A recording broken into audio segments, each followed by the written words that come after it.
Hello, I'm Steve Shields, author of Divergent Paths of the Restoration.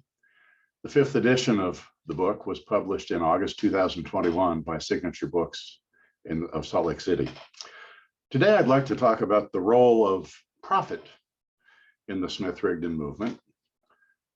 Human history, and especially the history of the Smith-Rigdon movement, is filled with endless examples of competing prophets whose expressions have caused nothing but confusion and division.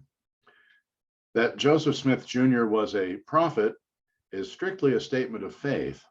It is only through faith that one can argue James J. Strang was both prophet and true successor to Joseph Smith Jr. For some, Russell M. Nelson is the only true and living prophet on the earth today. For others, Stephen M. Vesey is prophet, but without claims of exclusivity. Not all people believe that everyone who is claimed to be a prophet is such. There are many who have claimed to be God's prophet, but their claims have gone unheeded or mocked by those faithful to other prophets. Brian David Mitchell and Warren S. Jeffs are some classic contemporary examples in the Smith-Rigdon movement. The idea of prophet has been shaped differently by various expressions of the movement. Prophet has been institutionalized in the largest two denominations, the LDS Church and Community of Christ. That is, prophet is both an office and a function embodied in one person. In both denominations, prophet is also the administrative president of the organization. However, prophet is also more than the current person who is called prophet, because the death, retirement, or resignation of the person who embodies prophet, while sad, is not a loss to the institution overall, and a successor can quickly be put in place. In other denominations of the movement, prophet has remained more in line with the charismatic occasional nature, somewhat in line with the biblical model. Many of the smaller denominations hold that God speaks when, where, and through whom God chooses. This is true of the family of denominations that have their roots in the Church of Christ Temple Lot. Each of the four men considered in this study had been leaders or members of that denomination. In the earliest years of his ministry, Joseph Smith Jr. was a charismatic prophet, more like in the biblical model. The administrative role developed gradually over a number of years. The freewheeling charismatic expression of experiential primitivism that appealed to the stream of mysticism of the earliest members eventually was replaced by institutional authoritarianism. Prophet was both monopolized and institutionalized. That is, no other person but Smith could be prophet for the community and give charismatic or ecstatic utterances. In his absence, only one other could succeed him.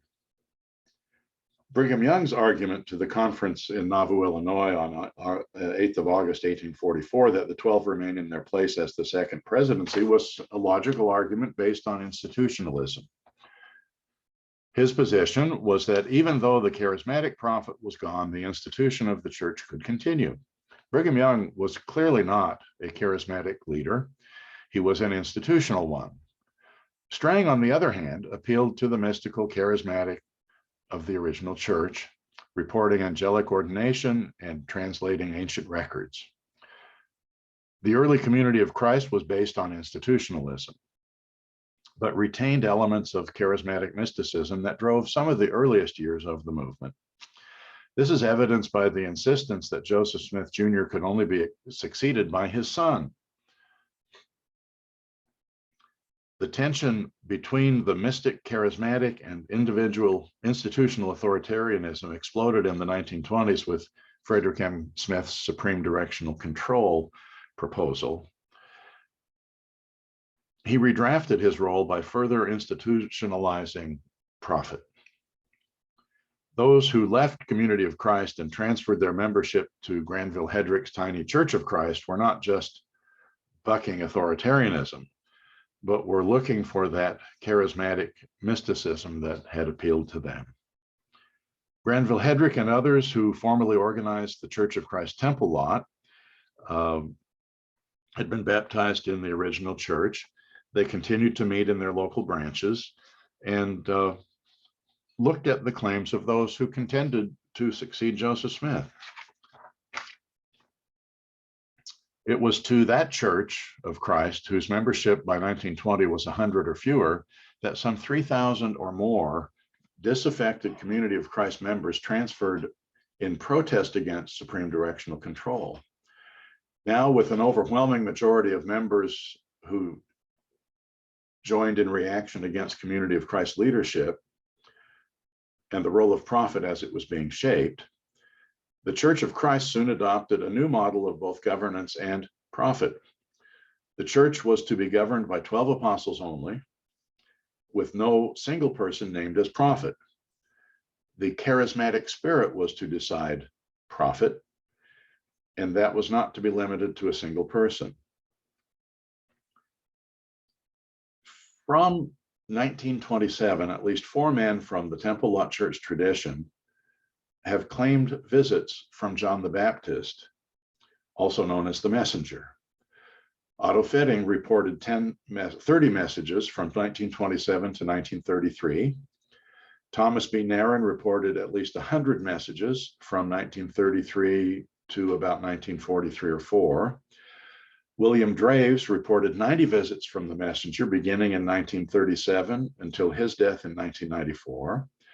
Wilbur McCumber reported more than 40 visits from the messenger from about 1944 to 1956. Each of these men claimed only to have served as the messenger's scribe in presenting messages reportedly from God.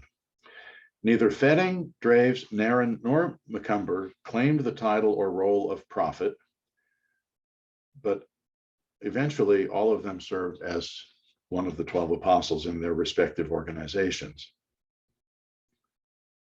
By any definition, they functioned in the role in the plenary view of inspiration to which the believers in the messages subscribed.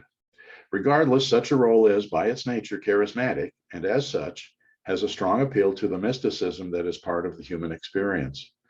Authority is granted by others who see a person as different from ordinary humans and is treated by others as especially endowed with powers of divine origin or exemplary character. In the mid-1920s, Otto Fetting transferred his membership from Community of Christ to the Temple Lot Church and became one of the first called to be an apostle when the quorum was reconstituted in 1926 after a 50-year break in that denomination. Thomas B. Narron also transferred. Wilbur McCumber likely transferred his membership during the same period, and followed Fetting and Narron in rejecting the actions of the Temple Lot Church when they denounced the 12th message brought by Fetting. Fetting and Narron were leaders of a group of about 1,000 members who left the Temple Lot Church and formed a separate Church of Christ in 1929 to 1930.